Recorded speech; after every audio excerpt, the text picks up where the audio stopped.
a lot of people often tell me my add-ons are great. I've received some criticism and feedback for some of them, and I've usually been fine with it.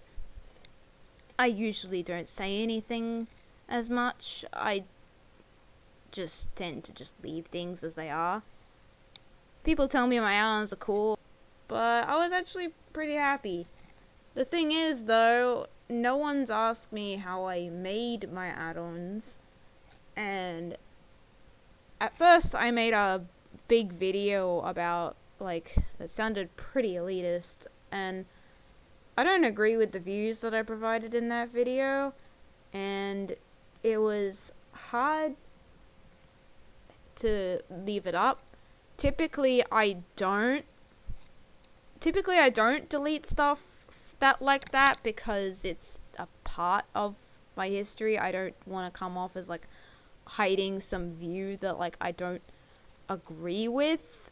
The video in question, I kind of wanted to put it up as a thing, you shouldn't believe everything I've put in this video, but with the kind of persona I've had over the years, it's hard.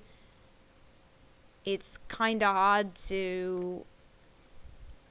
That kind of video is not easy to put out on a video with the kind of amount of credibility I've gained over the years. Most people would think I was being completely honest 100% in the video.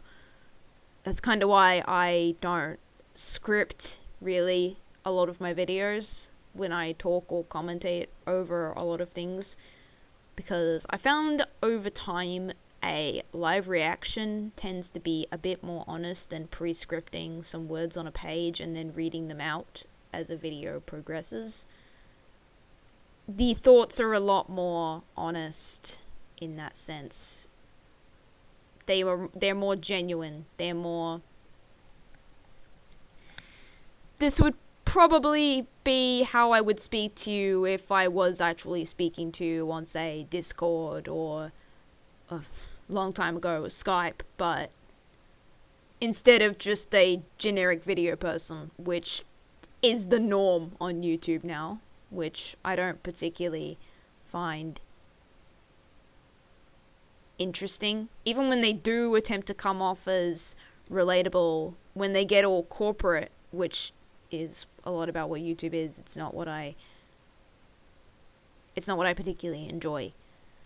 But I'm derailing so hard here. How did I make the ports? How did I make the things that have been so beloved to this day? I've seen them in many pictures by many people, and again, I cannot stress enough how much I appreciate that kind of thing, because I didn't exactly think that people would actually appreciate them as what they are.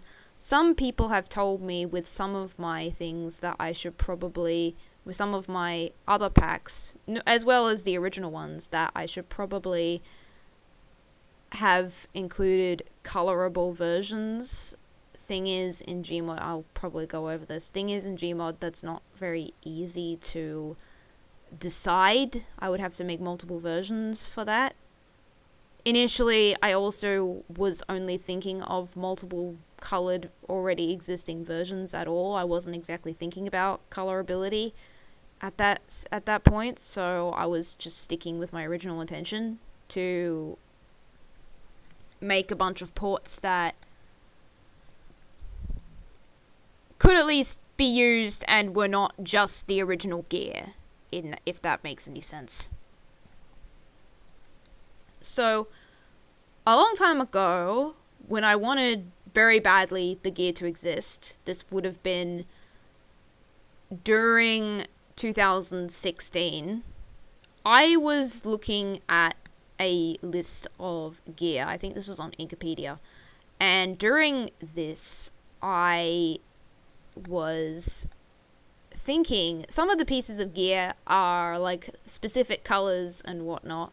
What if there was a version of it in another color? And so I have this very large document of just a piece of gear with potential colored variants in a list, sort of like It was just meant to be basic. They weren't given any names until I started giving the textures names, but they would just say generic, here's a green one, or here's a specific texture. If there was a specific texture, I probably would have thought up of it in the list as well, but that would have been given its own entry. So that's technically how it started. I wanted the gear very badly, but then I also wanted the gear very badly so I could edit it, because at this point I had begun to gear edit some of the existing gear by Dr. Little Robot, whose ports are no longer on the workshop, but I still have them because they are old legacy add-ons on my computer now. I still have them as memory's sake and comparison for a lot of things, including some other ports. But back then, when they were the norm and everyone was using them, I was beginning to texture edit them because I was beginning to notice that other people were doing the same thing with to not only put in other pieces of gear that color wise and technically texture wise were exactly the same, like the yellow layered LS on the white layered LS, which by all appearances looks basically exactly the same, but it wasn't given its own model until Fission came along and put everything together with my help. So if not just that, people were making their own tops, their own textures for the shirts and hats of things. An example I can point to is Lilia from Pool, who nowadays, I know they're using SFM, but they still tended to have, I mean, I think back then it was just a color in gmod, but nowadays it's basically a custom texture, which is it's the white tee with back then it was a blue tint, but it's now just the white part of the tee is blue, and I think it's a more vibrant, if that's the right word to use, black on the markings. But that's an example I can point to. People were making stuff like that, but more elaborate all the time, and I was beginning to delve into that with some pictures I would promote, saying, hey, I did a thing. I think I did this with the shirts and the eyes. I think this was why I started putting out tutorials, because by this point I wanted to tell people, if I can do this thing, you can do this thing too. And technically that is true. Anyone can do this thing. Anyone can edit the textures. It's just a little lengthy process, and when you do it, it's fun. I don't agree with a lot of the tutorials I put out back then though nowadays. Probably only the Inkling one, the one where you color the Inklings, because again, none of the instructions in that are any different from now, and I don't think I really messed anything up that badly. But in terms of, say, especially the map icon one, I didn't make the distinction between if you're doing it for an add-on and if you're doing it while you're making an add-on, or just for an add-on you're already subscribed to. I mean, the first part of the video kind of makes it clear it's for subscribed add-ons, but like if you're making an add-on, it actually has to go in a separate directory, which I wasn't aware of at the time, and I only learned of fairly recently. But that's kind of why I felt like I needed to put out those tutorials. Because back then, I was only just starting to do this stuff. This stuff where it's actually not very hard to do. It's just, it takes up a lot of resources, and it's a lot better off in the long run, I suppose. So yeah, I had wanted to do this for a while, and I had already started to do it. Once the gear pack came out, I then made the texture pack like how most people do it now, where it's just the materials directory with whatever is inside, and you use the submaterial tool in Gmod to put the texture on the model, which was what I was doing already. I just felt, yeah, that's good enough for that time. And, like, by that point, we all had the regular gear, so I was kind of, since I had and have so many characters I want to put out to make a story with, which I'm still doing, just not so obviously, I still had those characters to do, so I wasn't necessarily focusing on the texture pack as much. But when I was, like, done with all that, with the initial stuff, I didn't exactly feel comfortable with the method I was using for the textures because it's tedious. Gmod, the submaterial tool isn't a generic tool in Gmod like the material tool is. I mean, to an outsider, that probably sounds really weird, but they are two separate tools. The submaterial tool in particular was only, like, a recent addition by a separate user, and, like, to be fair, it's probably one of the best add-ons in the workshop for, like, scenes and stuff, and, like, I can't blame them for that, but the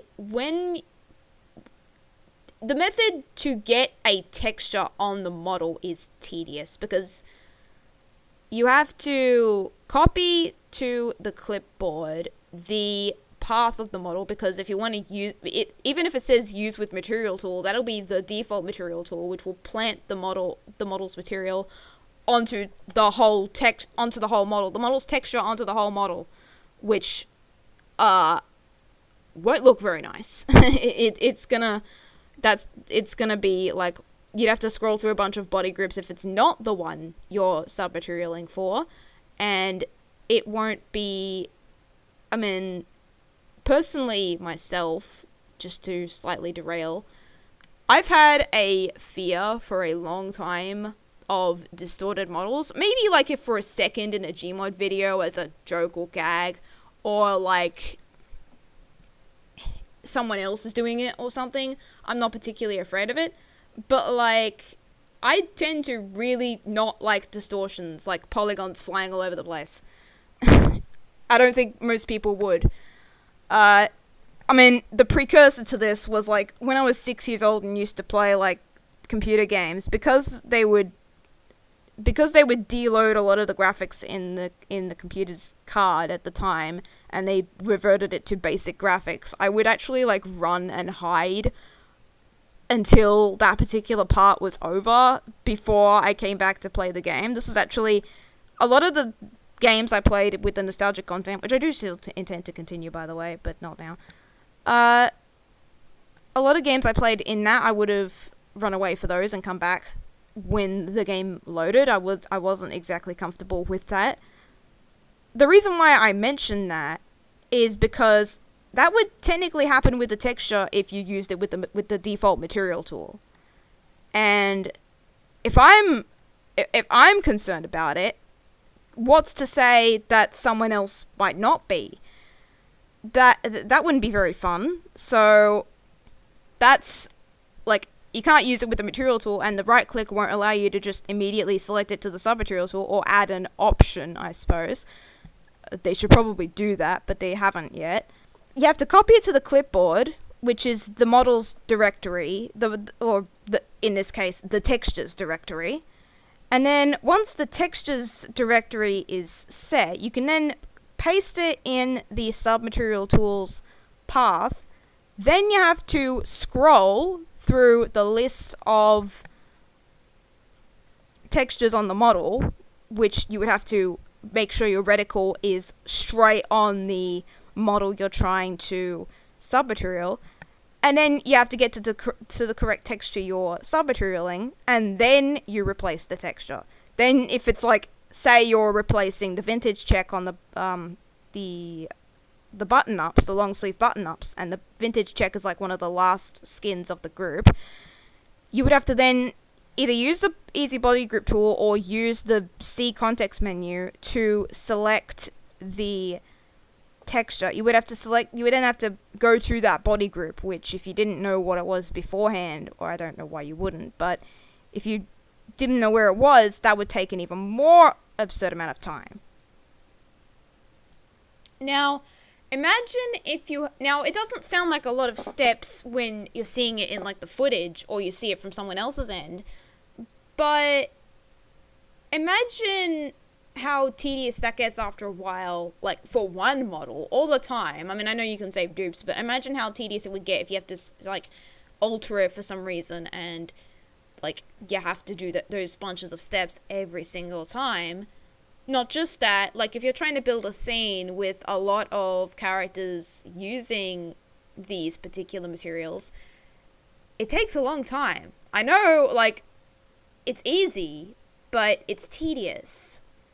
And I've been seeing, like, when I tried to port the new gear from Splatoon 2, I want to eliminate that. The solutions that came across my end, which I've detailed on DeviantArt, worked, but I got rid of them because they were too tedious after I figured out that submaterial tool is tedious. It's no fault of the submaterial tool itself, it's just how inconvenient gmod is that makes the submaterial tool inconvenient. So the problem, like, I want to make sure these things are quick and easily accessible, especially if they're going to be clothes. Like, if it's going to be some kind of edit that requires, like, something to be a bit tedious, like if you're trying to move something with the advanced bone tool, for example, or if you're, like say, on the Pokemon models where you can move the Pokemon's feelers, and sometimes they have, like, tons of them, thanks, Yunpo. But for the pieces of gear, if you just want to load up a piece of gear and, like, instantly bone merge it, again, you want to just bone merge and forget with the gear, so you kind of don't want to mess with it for too long, especially since, like, it's such, like, people may disagree with me, but, like, such a minor part of the scene. Like, maybe, like, I don't know, this could be really trivial, and someone's made, like, a whole story on this one shirt being thrown around. It sounds ridiculous. It could happen. I'm just saying, like, in terms of importance, you would want to get the shirt, or whatever it is, over. I'm gonna just focus on the shirts, but I mean it for all packs. You kind of just want to get the shirt over with quickly, so then you can move on and edit, like, other things, like maybe their face or other parts of the Inklings. I know I'm also kind of meaning the Octolings, but I'll just mean Inklings as an umbrella term for the whole lot, because they technically all have the same body. So, like, after a while, I began to realize how tedious the submaterial tool is when getting the textures on the models themselves. It's easy. I'm not, like, I will absolutely 100% agree with that. Being easy isn't the issue. It's how efficient it is, which the submaterial tool all the time, 100% every single time for a texture pack, is just very slightly inefficient. And I'm sure maybe a couple of people will agree with me. Like, I know a lot of people are used to SFM where they would have to do everything like this constantly. Although, like, for a circumstance there, you kind of, I mean, unless you're texture editing a lot, you kind of don't have to individually place textures on shirts for characters every single time. Some people do, and I feel pity for you. You should probably make your time simpler, and then you could focus on other aspects. You could focus your time on other aspects, and that would be better. But yeah, I figured, like, it's very inefficient, so I want to make it more efficient. And especially inefficient for me, because what if this particular texture doesn't look good on a character, or doesn't look good or only looks good when a character looks a certain way? If you just want to test it, like, you got to go through all those steps every single time, regardless if you're testing or if you're making a final thing. Does that sound pleasing? Every single time you would have to perform all of those steps every single time? It's easy. Yes, it's easy to do it every single time. But it's also inefficient to have to do it every single time if there's a better way of doing it, which I wanted to look into. So, start of start of 2017, which was around the time I think both or one was close to release. The shirts were definitely out. Like, the shirts were definitely out. And then I think either the hats were already out or they were just about to come out by Fission. And I was looking into asking him for the source files. At this point, he was way more active and, I'll just say, less burned out from making the stuff. From the extent he is nowadays, but I won't go into that. He was less burned out and more active. So, and by this point, like, we chatted a fair bit. Not often, I would say, as I have with other people, but often enough. I think there was one point during the time frame he was releasing the gear, or, like, if, like, not even releasing the gear, while, in between the period he asked me to do the texture thing, and in between when he asked me to, well, in between the release of the shirts, in between both of those, I think at one point he might have said something to me out of the blue. There was at least one point where he said something to me out of the blue. I don't know what it was. It was some sort of conversation we had, but we were active with each other, and for the longest time I was scared of asking him because, well, he was the one working on that stuff, and I probably shouldn't ask him for the gear models, but later on I asked him, like others were suggesting, go and ask him, and I eventually did, and then he gave me the source files. I think at that point he'd forgotten to give me the hero replica. I don't think I cared because I wasn't editing that at the moment, but when I later came across it and I looked through my files and realized it was missing, I was kind of like, what? Why is this not here? I did ask him for it more recently, though, and he did give it, so I do have that now if I want to edit it, which I have for another pack, but I haven't released it publicly yet. No one has it, actually, except me. Not because I want to be elitist, but I'm kind of worried about the original author because, this is a pack, like, you know, on my DeviantArt how I have Kittoon's packs up. Well, this was also one of theirs, and they also have basically erased themselves off the internet, due to the community's low quality and probably just better things they want to attempt to do.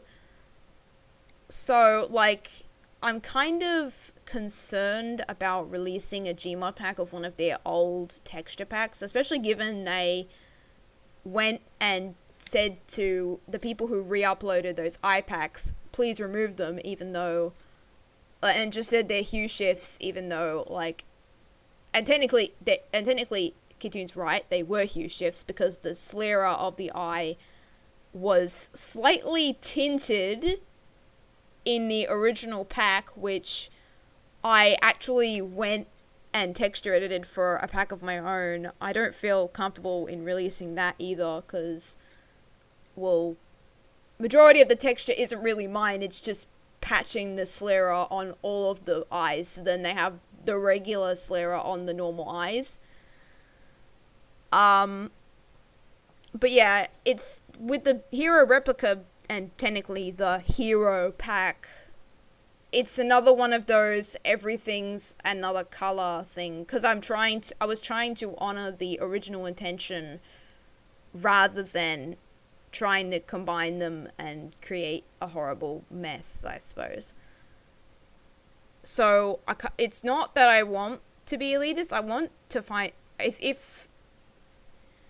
it's possible that no one will be mad and people will like the pack anyway, maybe I might release it at some point soon. I would prefer it to be released. It's just after the iPacks being basically destroyed, which, by the way, I did make those VMTs for the iPack, the hairbands, and I don't think I did so for the eyelashes, but I think I would have, like, influenced that. I did do the eye colors and hairbands, though, for the Inkling boys. After that debacle, I don't exactly feel comfortable with releasing the hero replica and technically the hero pack, which that was for, by the way. So, yeah. Again, all about author intentions and being paranoid and such. Anyway, to time travel back to the past, theoretically, I asked Fission for the source files, and he gave me most of the files. At that point, I didn't exactly know what a complex QC was. I had released the Roblox pack, but those are extremely simple QCs with just a bunch of things in them. I didn't even have body groups on any of them. They didn't need to until later, but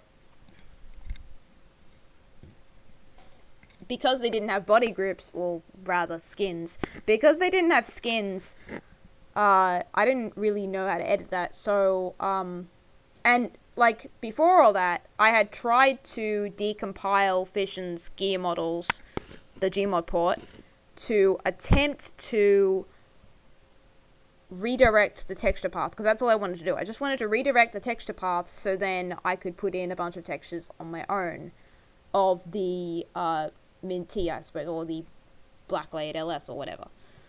I did it with the Minty first, and I had trouble recompiling the models, and this is why I'm surprised so many people were able to decompile these things perfectly, because I can't seem to do it. I don't know why I can't, but I couldn't recompile the models, and when Fission gave me his, I immediately noticed why. Crowbar, the program I was using to decompile Crowbar is a GUI for the regular Gmod tools, but Crowbar, linking to that, was what I was using to attempt to decompile the shirts. And when I tried to recompile, the flexes blew up. And you want to know why? Crowbar, linking to these things, decompiled the models as an SMD and VTA, which are typical source files, but Fission had simply compiled them as DMX files, and no VTAs. The flexes are in the DMX file, I suppose.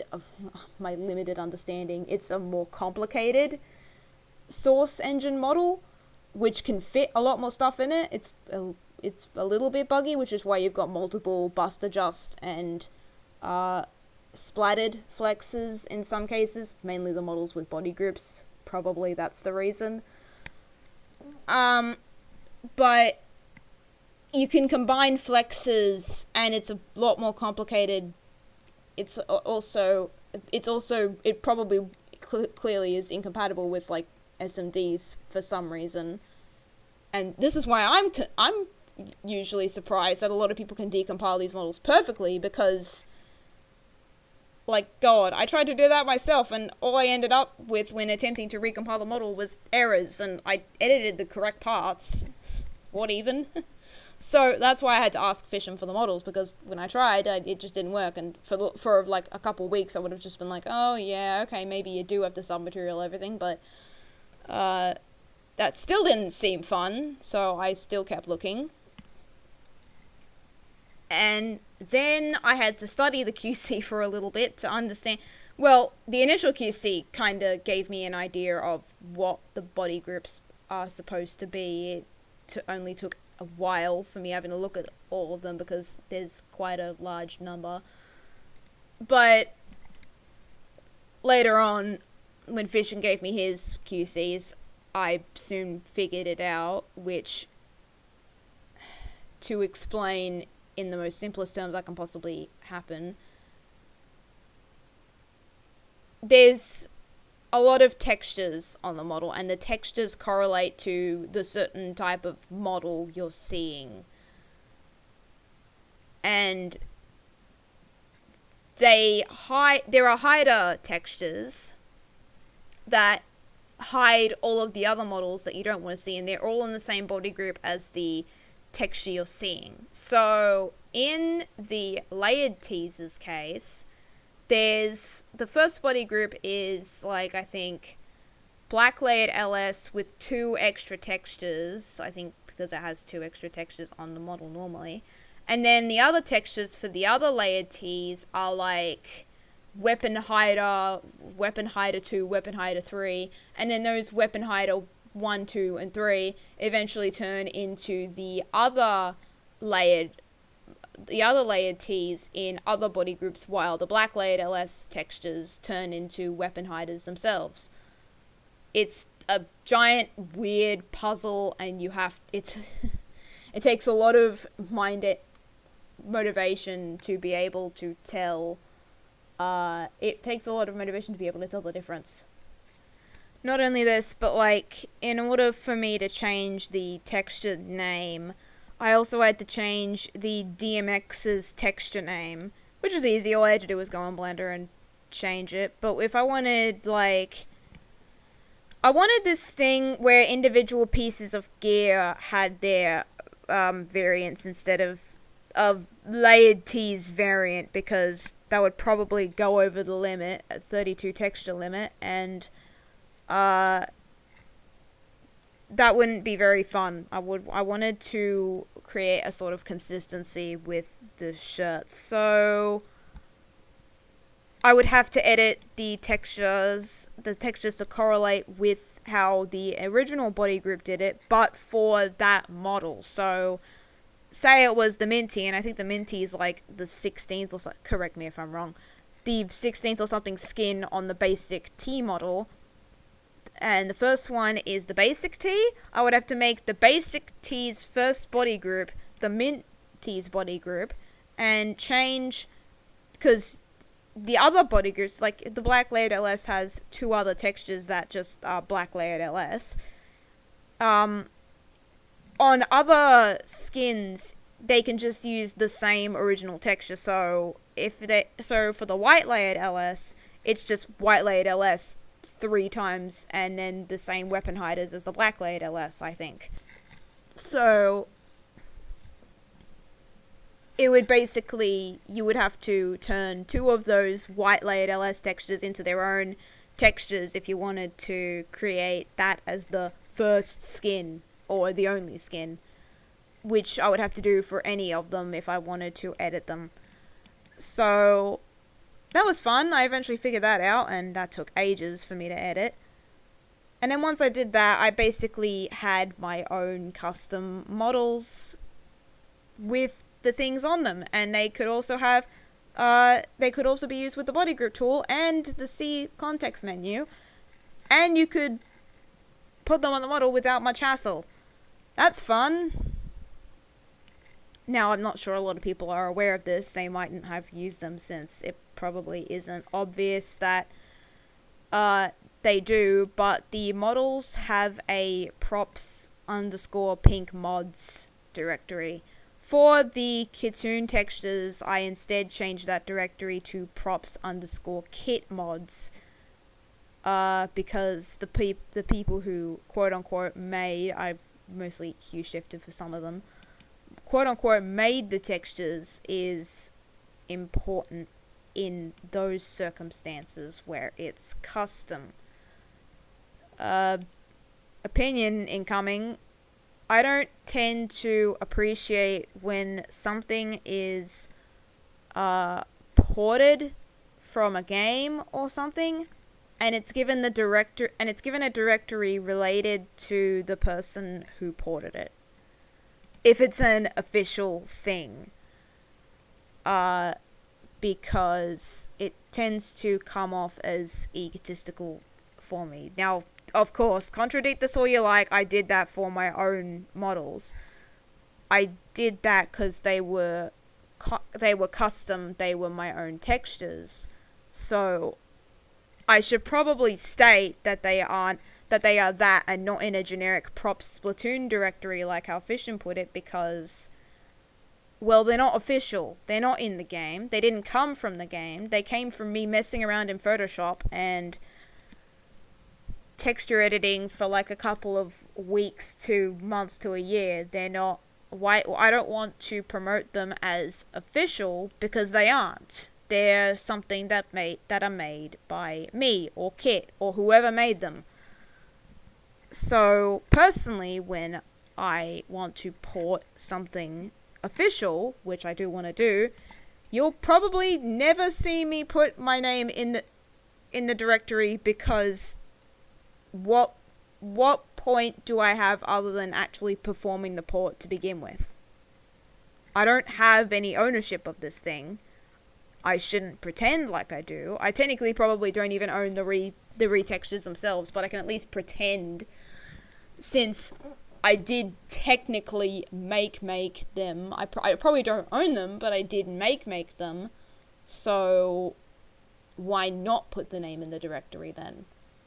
Like, I don't want to claim ownership of Kitt's add-ons either, even though I did do the VMTs for some of them. And some people will claim semantics. That is your pack anyway, because you did make the VMTs, which is how people are using them in Gmod anyway. But I didn't make the textures. I made a part of the texture. I made the texture, though. I did the performing of the porting, but I didn't... Or porting in the most loosest sense. I did the performing of it. I didn't make them, though. I didn't technically make the original thing. And this whole thing is trivial, I know. But when you get into those specifics, it's a bit weird. So, yeah, but when it's something that's ported from a game or something else that isn't your own custom model, I tend to lean a little sideways when the directory of a textural model has your username in it. And there are a lot of actual content creators who I look up to who have ported models who have done that. Even the ones that I respect, I have seen that and been a little iffy towards shruggy. Wow, amazing vocabulary there, but I've been a little iffy towards that, even as I respect the content creators for actually having made good content. It was something I wanted to do. I mean, this is going to come off as the most PR thing ever, and I won't blame you for thinking, oh gosh, you're just saying this because you want to cover up the fact that you only care about your ego. But I kind of wanted to show that, well, you know, not only that these things, like, I made them, they're mine in the loosest sense. I made these textures, I made these directories a thing.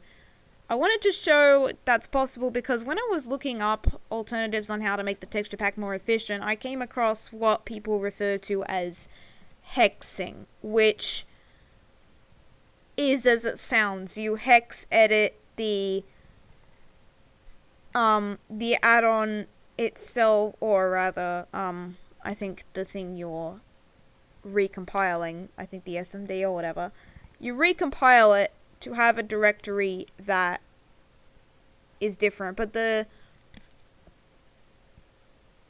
in order for it to not break, the bytes of the files need to be the same. So technically that would mean you would have to create a matching path with the same amount of letters as the one in the file already being used, which doesn't sound pleasant and would annoy me after a while and wouldn't be able to get me the results I want with being able to create body groups for the textures themselves.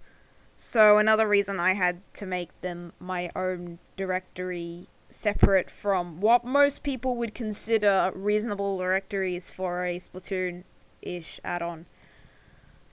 But yeah, then, like, after that, I think I started promoting that I was going to make this thing, and then I released it. And then, like, ages and ages later, there was an SFM port, which I'm still not proud of, because it's not really a port, a proper port, because all I did was change the gmod bones that conflict to the corresponding SFM bones, I also realized I'd made a whole bunch of mistakes in the QCs, which hadn't carried over into the gmod versions, but did in SFM. And then, like, they got worse as I tried to patch them. The wrists on both models in gmod and SFM are different. Something about the rotation, something about, I don't know, maybe the weighting, I have no idea. But they are different, beyond just the bone names. Something about the models are different between both versions. I think this partially has to do with the fact that when the Enhanced Inklings first came to gmod, around one of the first couple of patches that happened, back then, a lot of people are probably unaware of this as they might have joined more recently or they've forgotten. I critiqued derail users' physics of the models a long darn time ago. To a small extent, I slightly regret it, but in another extent, I don't. I tended to criticize that a lot back then. And during that time, the gear was receiving major overhauls. When they were, like, I think it was Gear Pack 3 of Dr. Little Robots.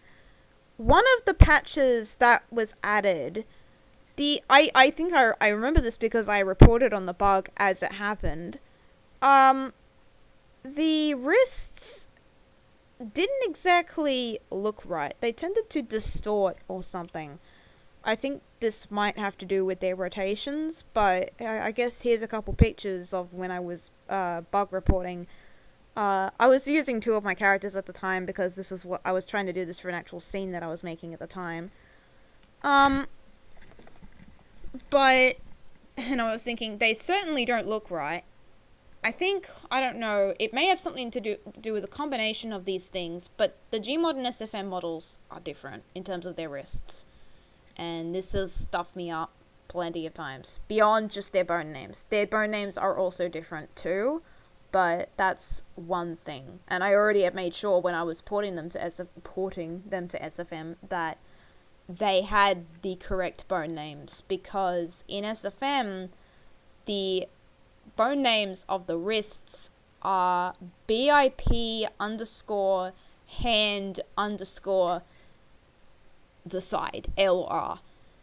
In gmod, because I imagine this is because they have to be compatible with finger posing, most likely, they are BIP01 underscore direction LR underscore hand. And I think that may be how they're finger posed, along with a couple of other things. But I'd already made sure of these differences when I put all the gear over. So, but it wasn't just changing that would have resulted in a fix, because I think like now people have to do the tedious thing of moving the thing down, I think like 90 degrees or something, because they're incompatible. And because I don't use SFM, I've only heard about its functions from a variety of friends and people who do use it. It's kind of hard for me to really go in and attempt to fix it, because I know so much about gmod and don't want to lose any of that knowledge. I mean, it's not like I would if I was focusing on both, but that would mean like less focus on other things, especially if I don't particularly like SFM as it seems to be, you know. I did attempt to use it for like 20 minutes once, and that didn't go very well.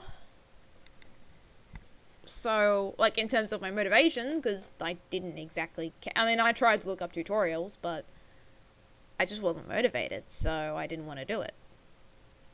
So, like, they do have SFM ports, but I don't know how to fix them up, and I don't know if I'll ever be able to be honest. So, yeah. And then later on after I did the clothing for gmod, I then later on did the hats and the shoes when they came out. I would ask Fission for the files. I think I did while I was releasing the shirt pack. I think I did receive like in terms of like for me getting to edit the textures, I probably had a bit of a head start with the hats, because I think at one point Fission gave me the hats to mess around with to test so that they look right, they bone merge right. And here's where I'm gonna have to derail so then I can actually let people know. I'll probably give you like a timestamp for this particular point, because a lot of people are not aware of this, especially porters, because like I've had to make a lot of people aware of this and I'm still fighting for it today. Gmod and SFM, when bone merging models to another, the bone merged object does not function in the exact same way in both programs. From what I hear in SFM, from what I hear and what I've seen in loose terms, because I believe someone wanted to make a picture for me, and I still have it as my desktop wallpaper actually. A very close friend of mine, and we sat together because they wanted to know what my characters look like, because I hadn't really promoted that out very much outside of a couple of pictures that I released a very, very long time ago. So I was there just to supervise what the characters look like on a basic level while they make the picture. We're close. We're good enough friends. I care for them. So from what I've seen, especially in there, and what I've heard in SFM, when an object is bone merged, because likely it's cinematic and they would have to consider all of the options for a circumstance, the bone merged object doesn't lose the properties of being able to edit position and like rotation on the model, for instance. Probably because like SFM's engine, I can assume, is a little bit more advanced in that sense, to where they can like the bones of each still remain separate. It's just that because they're the same, they can merge to the spot they're supposed to on a base level, like, and the object that's been bone merged can be edited in its rotation and position, which you can see in a number of pictures in add-ons for both SFM and Gmod. Well, like in Gmod, you have to do this in another way, because the only way of editing a model while it's bone merged is the advanced bone tool, and only if the model in question, the bone in question that it's being bone merged to, is not rigged to a physics model. So what that means is the Inkling model currently on the workshop for Gmod has two head bones, a BIP underscore head, which is rigged to the physics model, and a regular head model. The reason this is so then you can edit the hats, because the hats will bone merge to the head, which is basically in the same position as BIP head.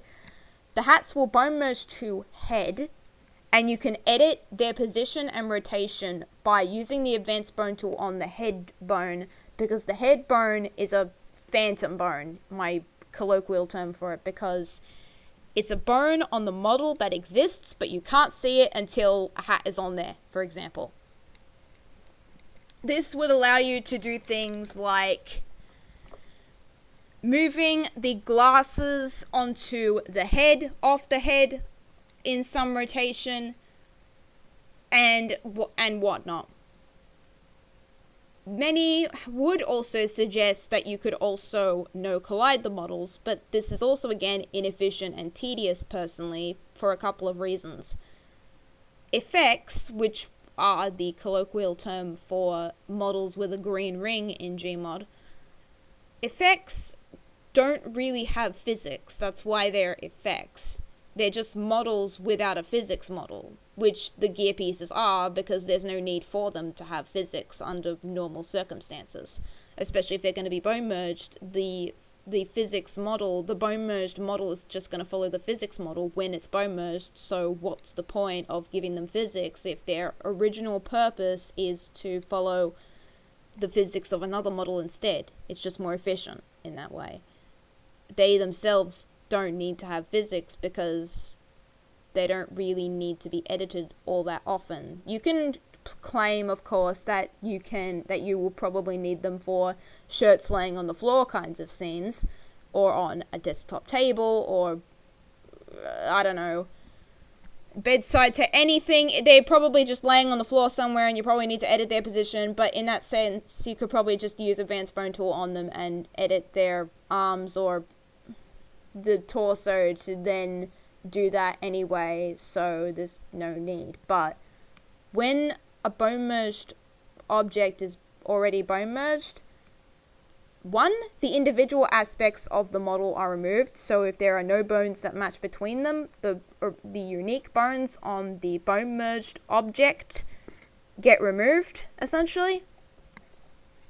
And you can't edit it unless it attaches to a phantom bone, and the only thing you can do now, because the Easy Bone Merge tool got an update to do this, the only thing you can do is delete it off the model.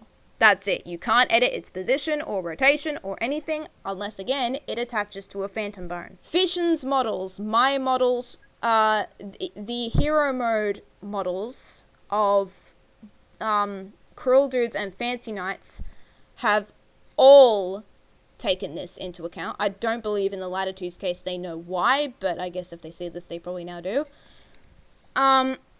Because this would allow for a higher degree of customization, because effects normally don't have physics. So what does this mean? This means that whatever physics they do have are supposedly rudimentary and not very desirable. So what that means is if you're going to turn no collide on for the model that you're trying to put on the model that you would pseudo bone merge, you would have to drag the model in a 3D environment, rotating yourself until the model is correct. But because the green ring may sometimes go inside the large model, this means that if you make a mistake, or if you don't like the way it looks, you would have to edit that all over again. And sometimes, if the green ring is inside another physics model, like say the green ring ends up inside the Inkling's head, for example, you would have to move the Inkling's head, move the pseudo bone merged object out of the way, the effect out of the way, then move the Inkling's head back, which, considering it's a 3D environment, would probably not look exactly the same and might ruin a potential scene or whatever. And then you would have to put the effect back on and hope it works. Rinse and repeat until it actually looks right. Now remember what I said before with the submaterial tool. It's easy, but it's inefficient. Do you want to have to do that every single time for a 3D object in a 3D space that is supposed to be a cartoon that you don't know the supposed proportions for? With Advanced Bone Tool, all you have to edit are a couple of sliders, and you can reset those sliders at any time with the press of a button. In a sense like that, where it's an advanced thing, you would probably be more inclined to use 3D model rotation stuff than you would trying to puzzle piece it onto the model and hope it doesn't clip through anything to an undesirable degree. I mean, in some cases you are going to have to clip since this is a cartoon, but like, you aren't going to want them to fully clip through the model to an undesirable degree like the footage hopefully shows. So what I would, and some people would prefer to do, is move the hat or whatever into another spot with customizability with sliders akin to SFM, which is why I have been fighting for the existence of this head bone for a long time. I think I even had to make Fission aware of this because the uses of this would lead to more customizability. Yes, in most circumstances, in a lot of circumstances, a lot of people are just going to want to bone merge and forget and not even want to edit the position of the glasses or whatever hat they want on the model. But for those people that do know or want to be able to customize their model, why should they have to suffer through an inefficient system just because they're in the minority? Remember what I said before about inefficiency with the submaterial tool? Everyone will say, and well, that's a bit presumptuous of me to assume, but a lot of people will probably say to me, you're being extremely trivial, it's super easy to do the submaterial tool over and over and over and over and over again. And it's not like I don't agree with that, but it's extremely inefficient, personally, to do it over and over and over and over and over again, especially if there's an alternative and a better way to do it. Especially if there's a more faster way that I can focus on this individual task and then focus on other things to get better on without wasting time on a method that is easy but takes up a lot of time and is very tedious to do multiple times, even if there's really no effort involved. And this particular instance takes a lot of effort because if something clips in the way you don't want it, you have to edit a lot just so then you can get to the same point again. And if it messes up, you've got to do all of that over again, and over again, and over again. It's easy. I won't debate that. But I'm also not going to claim it's, like, the most proper thing for everyone in every single circumstance, and that everyone is going to be the exact same in those circumstances, because not everyone is. What if someone's busy? What if someone doesn't want to spend several hours on trivial things for their scene when they want to spend more hours on other things? Maybe they want to spend those trivial hours on a couple of numbers on their lighting lamp in comparison to, hey, let's move the glasses on the head 15 times until they work, you know? What if someone could just use the advanced bone tool for, like, approximately maybe, like, 5 minutes, and then they could then move on to their lighting and then create more interesting pictures. Personally, I've found that I can create far better scenes with the advanced bone tool than I have with no collide physics on effects on the model.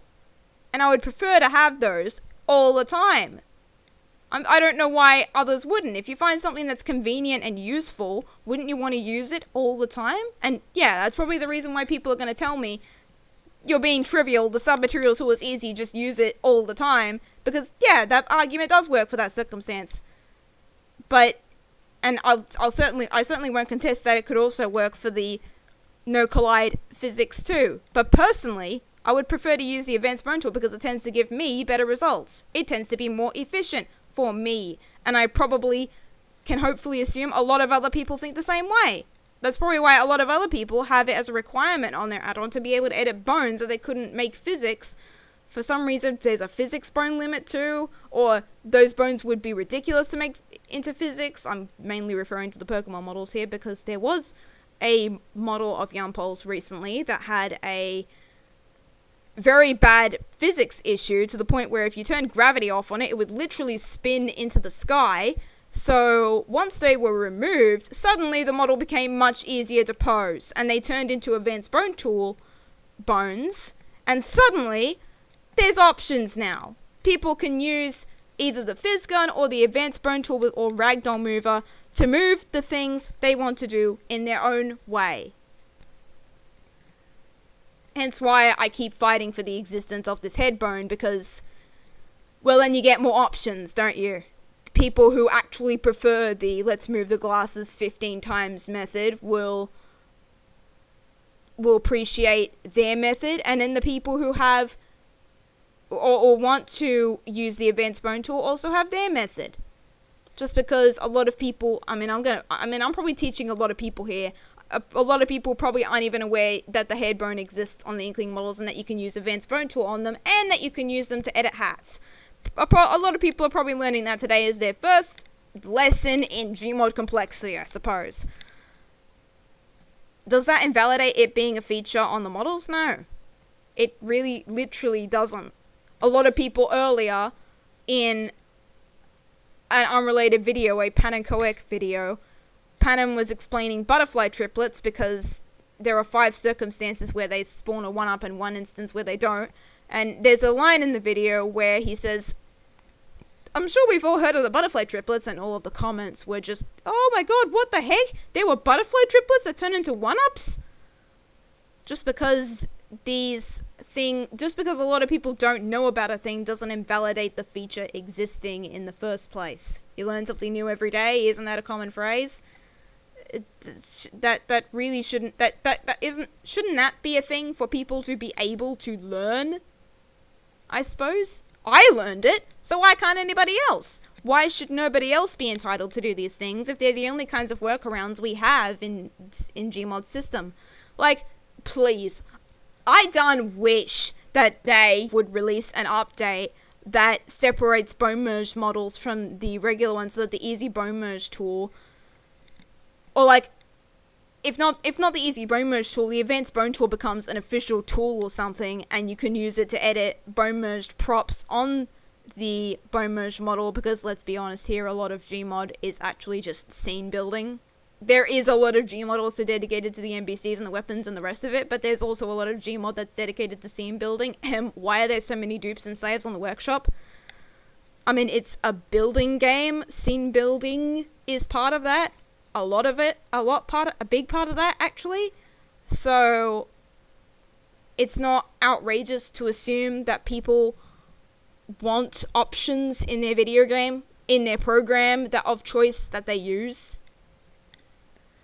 Especially in their scenes when they want to change a bone merge prop, even one that may seem ridiculous. Give an example, the power mask. Why would anyone want to edit the power mask when it's already positioned perfectly on the Inklings, and if you move it like so much of an instance, like 15 units, or like 50 units rotated sideways, it'll clip so heavily through the model, it's insane. Maybe someone wants to create an abomination. Maybe someone wants to create, I don't know, maybe someone wants an Inkling model where the power mask is like floating above the Inkling for some reason. I mean, I know they could probably just collide that, but I mean, like, maybe they want the power mask to be like only slightly above the Inkling. Maybe they want the Inkling's mouth to be visible, but not the eyes for some reason. I have no idea why this would be a thing, okay? I'm making up examples out of my butt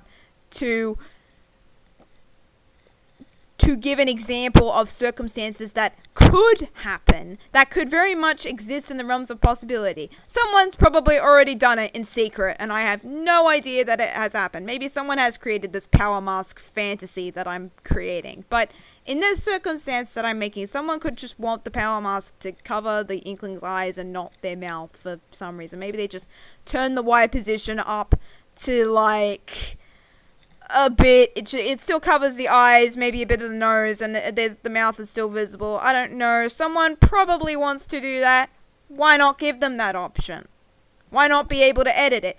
Maybe, yes, even if it does cause massive clipping, maybe someone wants massive clipping. There's a lot of people who still appreciate the hats on the Octolings, despite the fact that they clip extremely majorly. There's a lot of people who have also just scaled up the head bones, and the hats can be fittable. They look extremely weird on the Octolings, but they are allowed to do that. They are allowed to do these things. I had a conversation with someone recently who was advertising a bunch of gear models, and I sent this to them, and they questioned, why is this useful, when they themselves had made a picture promoting this very thing, the fact that you could move the models on the head or whatever. I can't begin to understand how you would spend a couple of hours making a picture and then not understand the usefulness for that particular thing. When you yourself perform that function, wouldn't you want other people to be able to do the same thing? Yeah, that's just... I don't get that. Because, yeah, there are a couple of hat ports on the workshop that don't take that into consideration and instead bone merge the BIP head. Because that seems the most sensible, right? The BIP head is the head of the model, and it's also... And there's no reason for you to be able to bone merge... Like, there's no reason for you to be able to do anything else as long as they bone merge, right? Which is the mentality of a lot of SFMers I see porting things to gmod, which is not the mentality you should probably have, because... things are very different between the two programs. There's a lot that's the same, and there's a lot that's different. And in bone merged models' case, they are very, very much different cases. I guess you can kind of be annoyed that I'm probably not going to mention anything about the shoes, but if I have to go into them, I guess, well, there really wasn't much for me to say about them, I suppose. It was just the same texture editing as always, and by that point it had become standard for me, so yeah. And I didn't really have a lot of hats to do because the hats were already mostly colorable. It's just a couple of variants that I wanted to make, especially the ones that aren't colorable, like the octo glasses, and in some that are colorable where I wanted to create different ideas. But let me finish this head bone argument first. A lot of SFMers, because of what I mentioned before about SFM props not losing their properties, they tend to just assume that it works the exact same way, that bone merging means that the model will still be able to be edited while on, but what would you edit it with? And of course, if you would say the advanced bone tool, then you're editing a bone. When the bones merge in gmod, they fuse, they become one. A lot of people are encountering an issue with some of the current shoes, namely the down boots and moccasins, that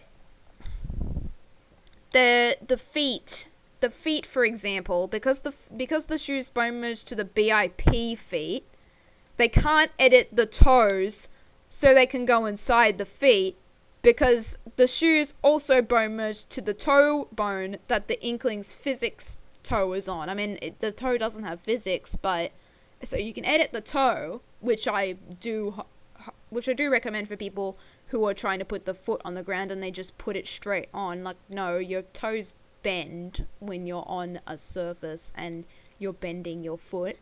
But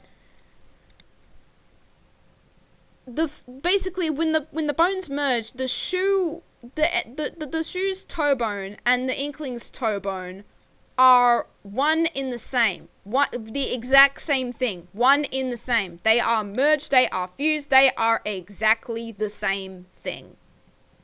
So, because of this, people can't move the Inkling's foot into the shoe, or the shoe's toe bone outside so then the toe can fit.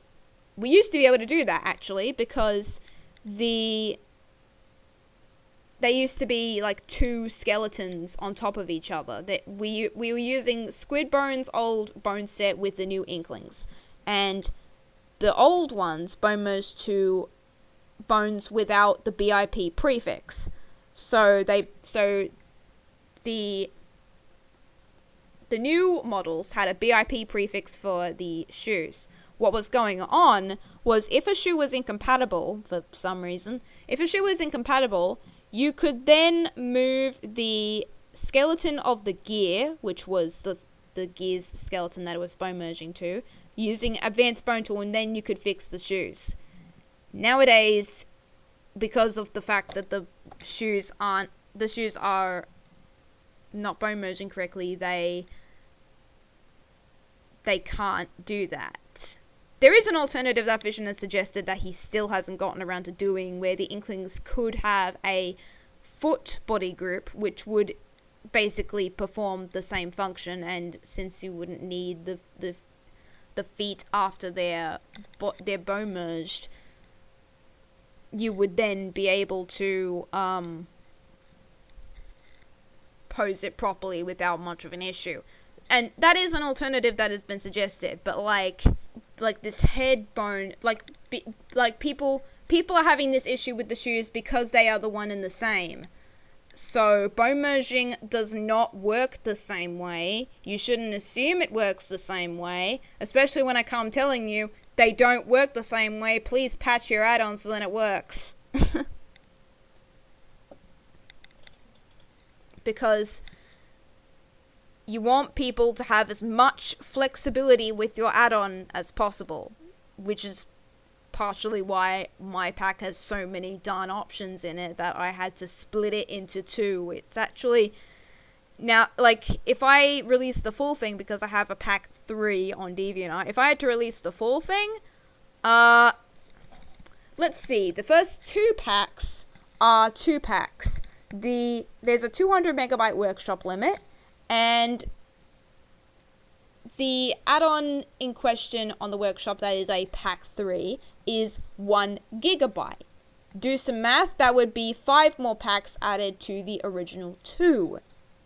You would have 7 packs worth of gear if you were to just download all of the packs that I had of shirts alone. I'm not even counting the shoes and hats, but do you see where I'm getting at here?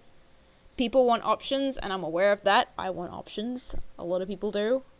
So why not give those options if they're possible to give? You can't just assume something's impossible just because you don't know about it. Especially since I thought, oh, you can only sub-material tool, but then I see people making their own models with original textures and hexing and stuff, and I'm thinking, good God, can't people just do this on their own? And, whew, gee, look what I learned. I can do this stuff on my own. Partially. I don't want to say I'm perfect. So yeah, I know this video is very long, good God. I only have one more point, and that's about colourability, and I'm going to discuss my own hats with this, as well as Kitt's texture packs, because this is a complaint I have received, and I'm very much aware of it, but I have a reason, and I very much have a reason for it. Concerning my hats with colourability, this is also where I'm going to tell you how gmod colourability works, because it works differently in SFM2 from what I hear. When you colour an object with the TF2 paint tool, you're colouring everything that is compatible with it. I believe it's like a couple of it actually functions to a couple of proxies and stuff like that. But in Gmod, there is no way to there is no advanced colour tool for the TF2 paint tool. There is an advanced colour tool, but there's also a default colour tool that comes with Gmod, and the advanced colour tool functions like the default colour tool, but with submaterial properties. Which, if you don't know, for objects that use TF2 like colouring, which is most of the Splatoon hats, that's not very good. It doesn't look very good, unless the object is like white already, but for objects that are grey or likewise, no. That's why we have the TF2 paint tool. And believe me, I darn wish there would also be a TF2 submaterial tool, because then I wouldn't even have to say the things I'm doing now for my pack at least, and for anybody's packs. Especially since, by the way, someone a long time ago made a cupcake model on the Gmod workshop. They'd also made it for the SFM workshop. This was a custom model that they had made.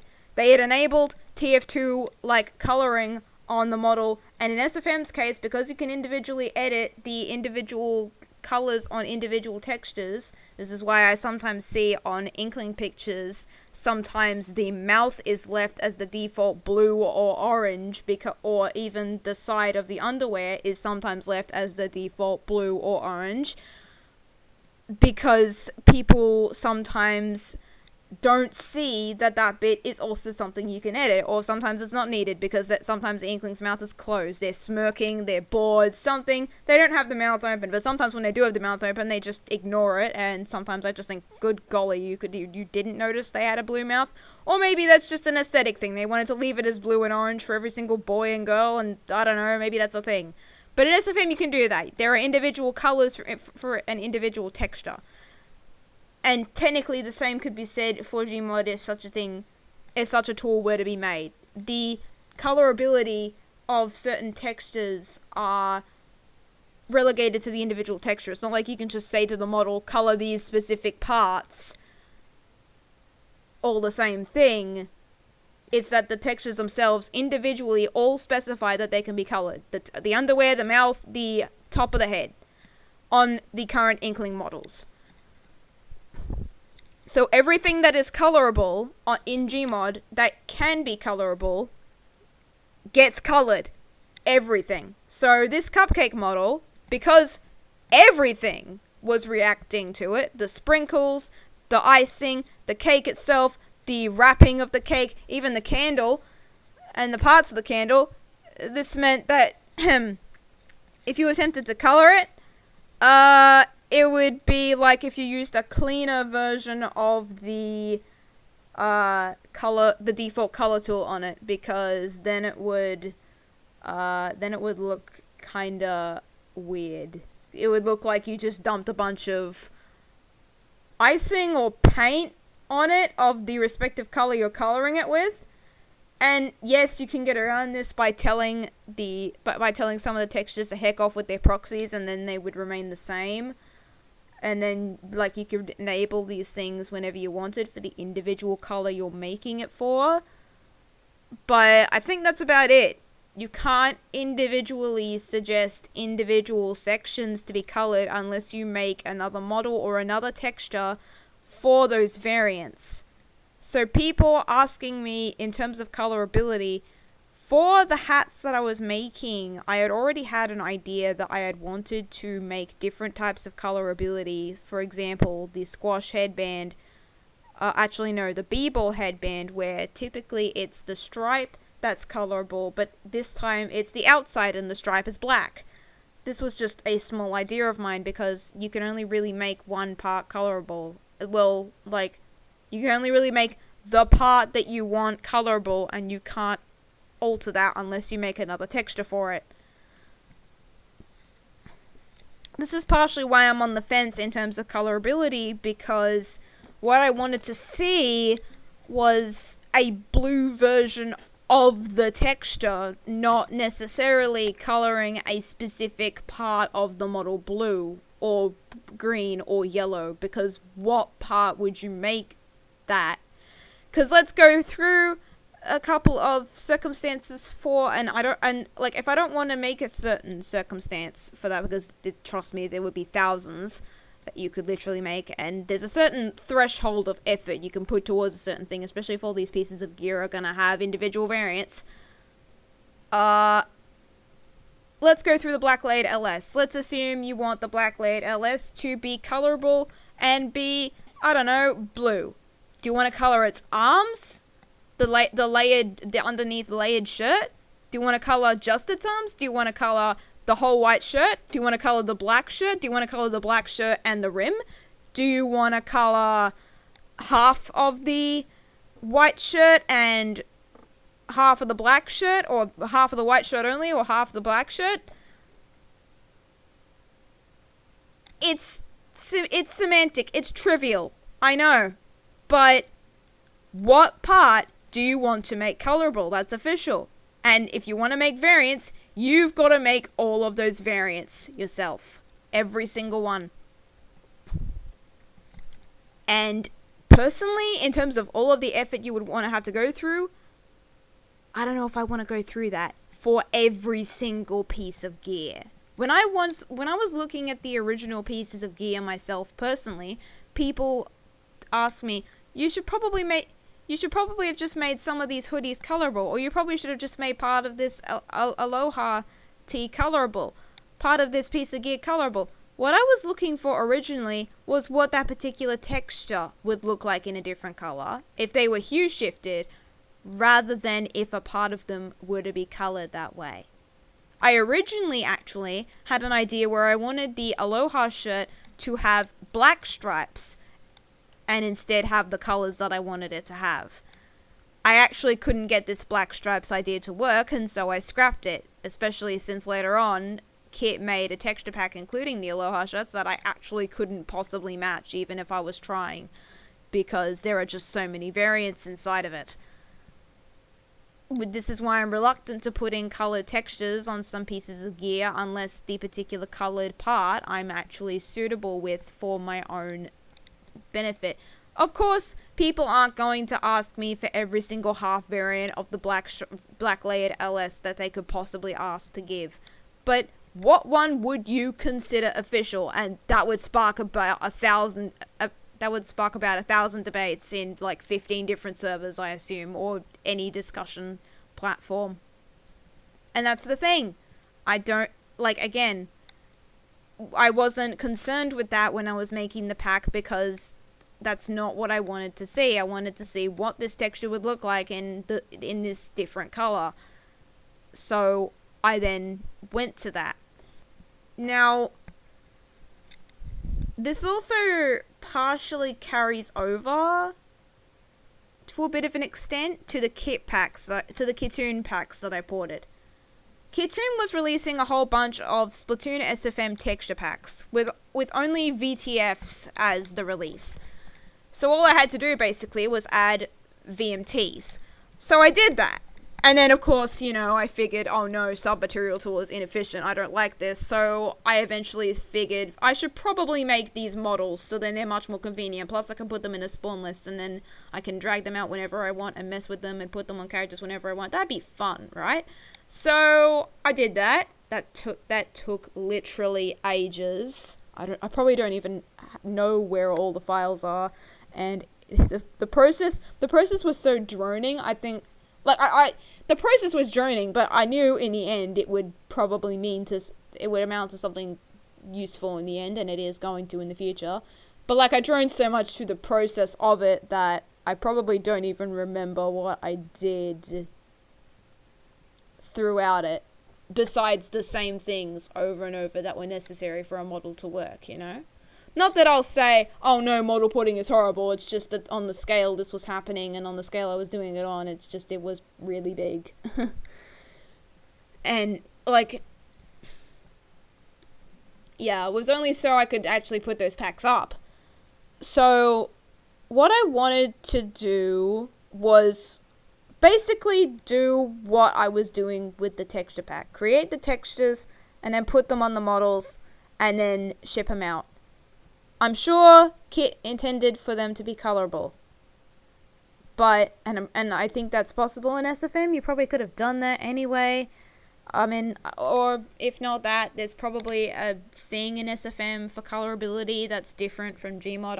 I'm not one to assume, but there slightly is, considering the hair clips had to go through some pretty major what-evens with the textures when I had to put them over. So yeah, that's the thing. When I was putting Kit's pack, I was honoring the original textures and their names and their numbers. Because it was basically just green zip hoodie 55 or 56 or something. They sometimes had gaps, actually. But I wanted to honor that. The original texture pack as it was. Which is why I made 50 hoodies with like 30 textures each in this pack. That's why I did that. I was trying to honor the original pack with the original numbers, with the original intention.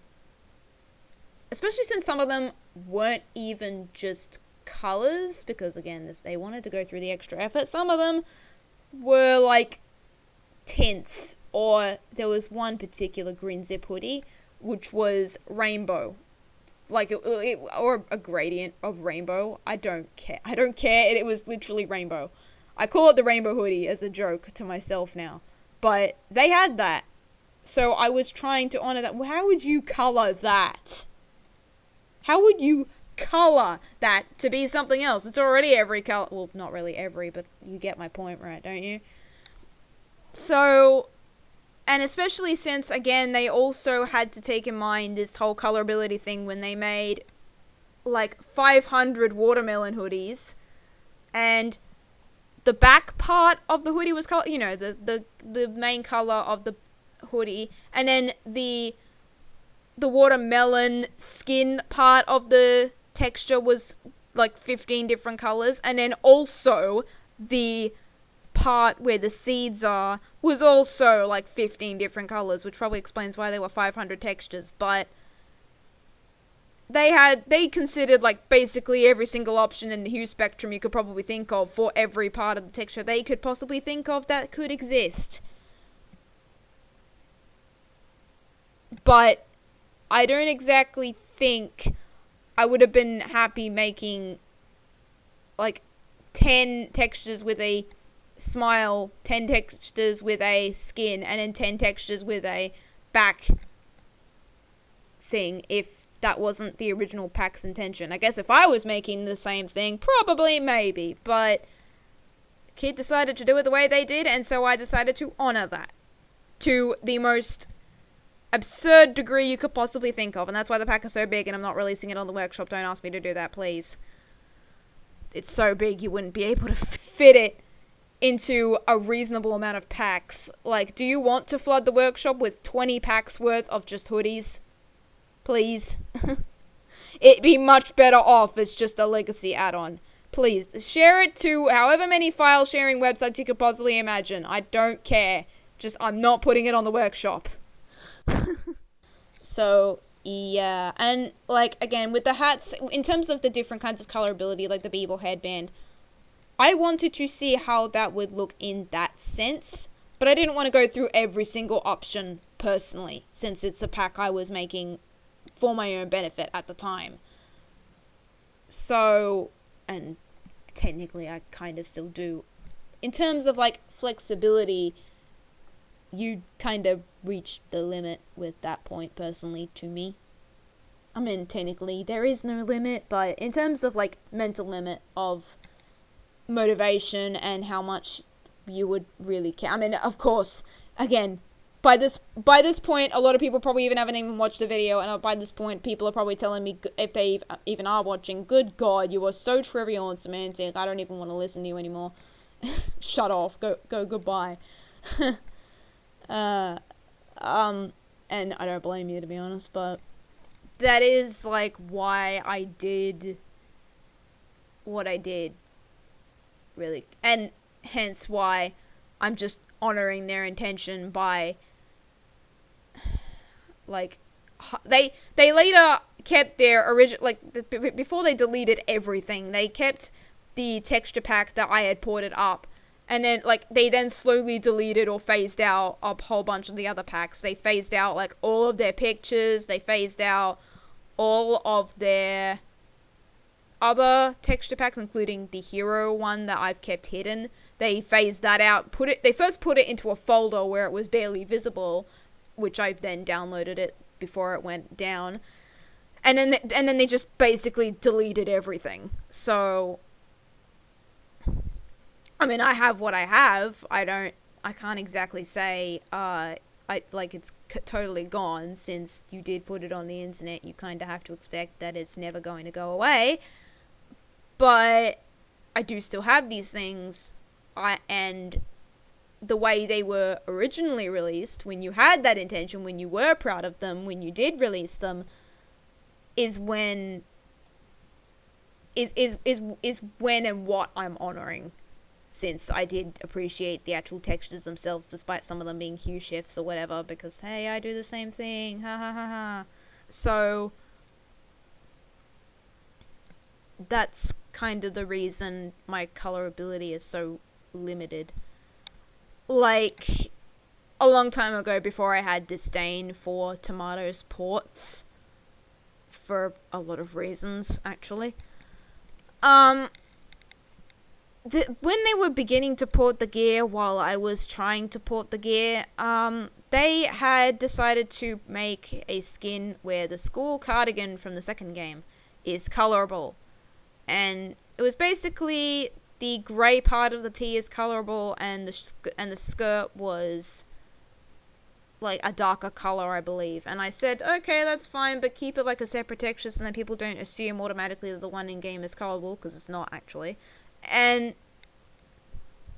they were totally fine with it. They said, yeah, it's a separate skin. And then, like, later I thought to myself, but then what if, like, not towards Tomato, but, like, towards myself, what if people would want to color the green and pink striped part of the thing? Or what if people would want it reversed? What if people want the skirt to be lighter and then the school cardigan to be the darker color? I don't know who would, but hey, I did just make an example of a circumstance where someone would want the power mask to be only showing, like, above the model, only showing the mouth, you know? You gotta consider potential circumstances that are reasonable enough that people would maybe want to do. Who knows? And there are people who create all sorts of things that are crazy. I mean, this whole discussion is kinda a result of that. So, like, why should people be excluded from these things? From what program they have and what workarounds they have to do, right?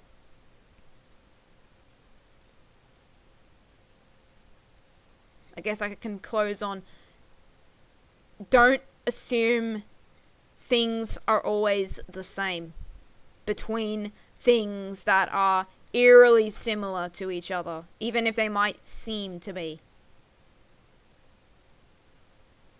I mean, hey, I did make a whole video on assumptions a long time ago, so hey, what do you know?